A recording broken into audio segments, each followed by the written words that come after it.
कहानियों का शेल्फ। कुछ कहानियां डॉक्टर समीर कबीर की, मंगेश पुणेकर की जुबानी। नकाब। उसकी चंचलता ऐसी थी कि कोई भी व्यक्ति उससे एक दो मुलाकातों में ही पसंद करने लगता। फिर शहजाद तो उसे पिछले 1 साल से जानता था। उसके ट्रेनिंग सेंटर में जिसकी सबसे ज्यादा बोलने, हंसने और पायल की आवाज आती थी, वो थी शीबा। यही वजह थी कि शहजाद लेक्चर देते देते अपना पूरा ध्यान उसकी तरफ मुतवज्जा कर देता और क्लास के दूसरे स्टूडेंट्स उन्हें देखने लगते। हर इंसान अपनी जिंदगी का एक दायरा बनाता है। ये दायरा उसका कैनवास होता है जिस पर वो अपनी मर्जी के रंग भर के जिंदगी का लुत्फ उठाता है। मगर कभी कभी अनजाने में कोई और व्यक्ति उसके दायरे में दाखिल हो जाता है और अपनी मर्जी का रंग उस कैनवास पर भरना शुरू कर देता है। शहजाद अपनी सोसाइटी में एक इज्जतदार नौजवान था। बच्चों से लेकर बुजुर्गों तक सब उसकी इज्जत करते थे। लोग अपनी परेशानी में उससे राय लेने आते थे। इस सोसाइटी में उसके हम उम्र नौजवान भी थे, मगर शहजाद उन सब से काफी दूर रहता था क्योंकि ज्यादातर बुरी आदतों में शामिल थे वो। हाँ, मगर शहजाद की बड़ी इज्जत करते थे। शहजाद अपनी जिंदगी का हर लम्हा अपनी शर्त पे जीता था और खुश था।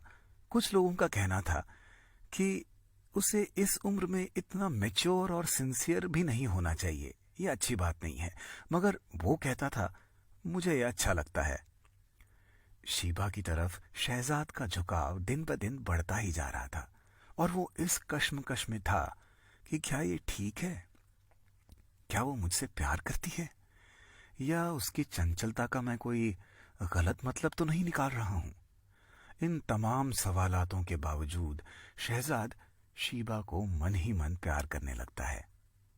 उधर शहजाद की माँ शहजाद के लिए लड़कियां देख रही है और एक दिन वो शहजाद के लिए एक लड़की का इंतखाब कर लेती है जो दूर से उसके रिश्ते में होती है। शहजाद के लिए इनकार की कोई जगह नहीं रहती है। इस तरह शहजाद एक प्यार की दास्तां को मन ही मन दबा देता है, मगर उसके दिल में एक खराश सी हमेशा रहती है कि कहीं उसने शीबा को कोई धोखा तो नहीं दिया। हालांकि न शहजाद ने कभी अपने प्यार का इजहार किया था और न ही शीबा ने। शहजाद इन दिनों काफी परेशान रहने लगा और उसकी परेशानी उसके चेहरे से साफ जाहिर होती थी। आखिर एक दिन लेक्चर के बाद शीबा उससे पूछ बैठी, क्या हुआ सर, कोई बात है?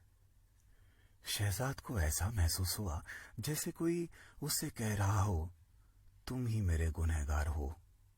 शहजाद बगैर कुछ बोले रूम से बाहर निकल गया।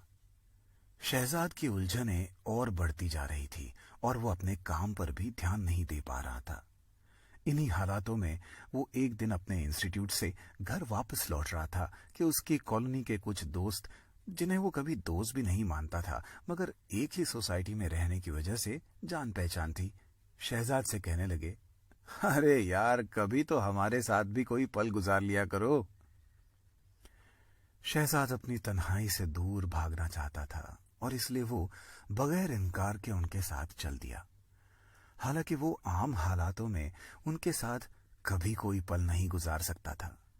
ये लोग एक बियर बार में गए जहां पर कुछ लड़कियां बहुत ही कम कपड़े पहने डांस कर रही थी और कुछ लड़कियां शराब से भरे गिलास कस्टमर्स को सर्व कर रही थी।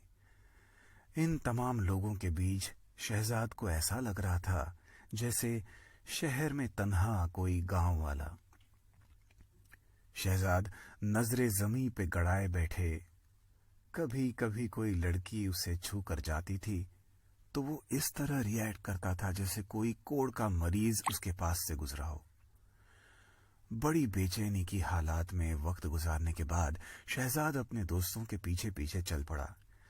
तब रमेश ने उसके कंधे पर हाथ रखा और बोला, गुरु, अब तो असली जलवे बाकी है, आओ आज हम तुमको जन्नत की सैर करा लाए शहजाद मियां।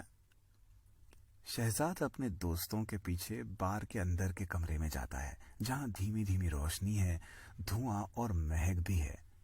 उसके बाद एक बंद दरवाजा है। रमेश आगे बढ़कर उस दरवाजे का पल्ला अंदर की तरफ ढकेलता है और शहजाद की नजर पलंग पे लेटी हुई शीबा पर पड़ती है, जिसके जिस्म पर कोई भी कपड़ा नहीं है। रमेश और दूसरे दोस्त अंदर चले जाते हैं, मगर शहजाद कमरे की बाहरी दीवार से टिककर खड़ा हो जाता है, जैसे उसके तमाम सहारे टूट गए हो।